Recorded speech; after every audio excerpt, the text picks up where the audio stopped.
Busy day out here after all these interviews. For the past weeks, you've had hundreds of interviews. How are you feeling right now, man? I can't wait until it's over. What's harder, training or interviews? I think interview is harder. Training is what you do. You know, that's what you do. You wake up, you go to the gym, it's you.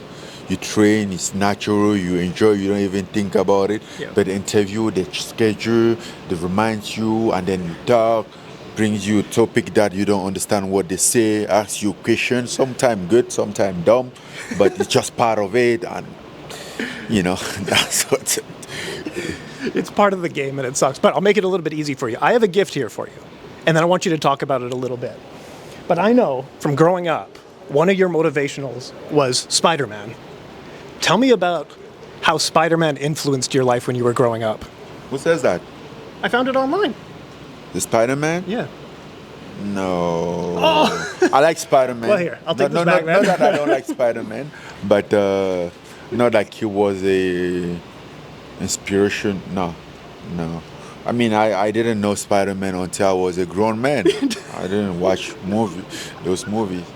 Well, next interview, I'll get it right. Okay. What was the biggest motivational driver for you growing up? Because I know you looked up to Mike Tyson. What else was one of the big drivers for you as a young man? My life situation, having a better life. Having a better life and make sure that my family or my kids don't have to experience the same struggle as me, setting a better path for them. Absolutely. And now, not just for your kids, but you're having a major influence when it comes to the children of Saudi Arabia and all across Africa. Talk to me a little bit about the influence that you've had and how you envision the future of martial arts in Saudi Arabia and Africa. Well, I used to say it's I didn't sign up for a responsibility, but it come around to be it's a responsibility. When you walk around and you see kids, I don't know, 9, 10 years old kids say want to be like you, and then you realize that, oh damn, then I better be a better version myself, because whatever I become, I'm influencing him. So you kind of seen that around so many times, seen parents talking about it. Then you realize the responsibility is not always things that you sign up for. I think we have a moral responsibility at some point in life to do things, and then basically when kids are looking at us, from the moment that kids are looking at you, whether you like it or not, is your responsibility, because you can be the tone of their life. You can be the example. You can be a huge impact in their life to become a good or a bad kid. What would you like them to become? So I think from the moment that I accept and embody that responsibility, things been going well, and I think better about it now. I think I have a better influence. I have a better way, a better opportunity to impact their life, just as I would like somebody that my kid is looking up to be a good influence on him. My kids might grow up and then look at somebody else oh, I'm inspired by this person, I want to be like him. Therefore, and then if you see that person, you hope that person has a good influence on your kids. He behaves very well. So I think that's the thing. And for me, I try to do my best to do what I can do to make it works for those who look. Absolutely. Oh, sorry. But yeah, one of the favorite quotes from you is talking about your gym in Cameroon, where you're talking about, we may not train any champions here. I just want these kids to know that someone out there believes in them, and how important that is for you, and getting kids into martial arts or boxing.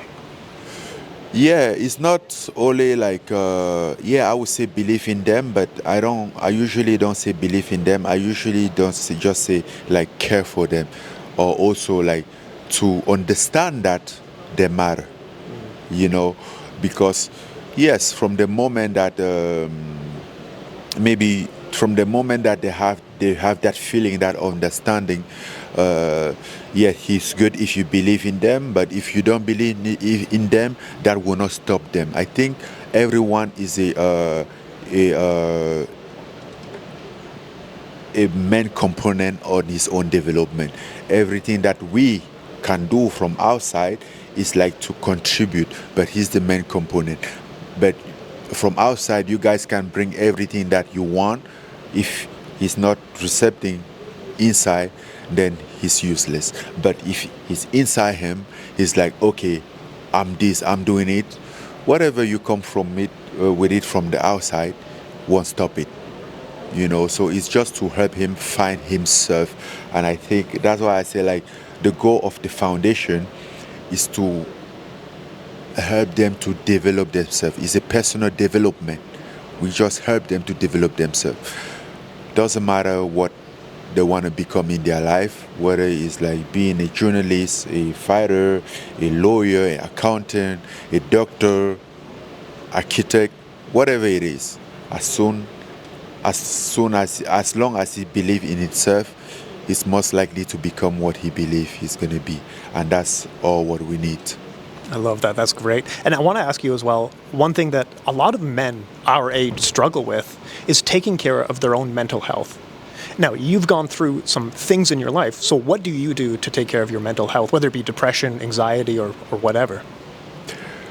I think for that, I give credit for my hardship, for my childhood, the upbringing that I have in life, the challenges that I have in the young age that prepare me in life.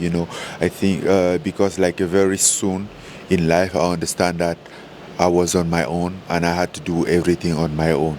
And even though it was tough, but he get me prepared for the future. He get me prepared for now. So when I grew up, I was basically ready. I have seen a lot of things, and I have understand a lot of things in life that it wasn't going to take me down anymore. Yes, things are still tough. It's still hard, but I always know that it's gonna be okay. Everything in life comes and go. Nothing lasts forever, and then it's about your resilience keeps you helps you overcome and keep going, and make you trying to see through what's in front of you right now, because ahead after what you're facing now, there's something ahead, and it might be the best thing ever. Perfect. Thank you so much for your time. Best of luck in the match. You're welcome. Thanks so much. Cheers, bro.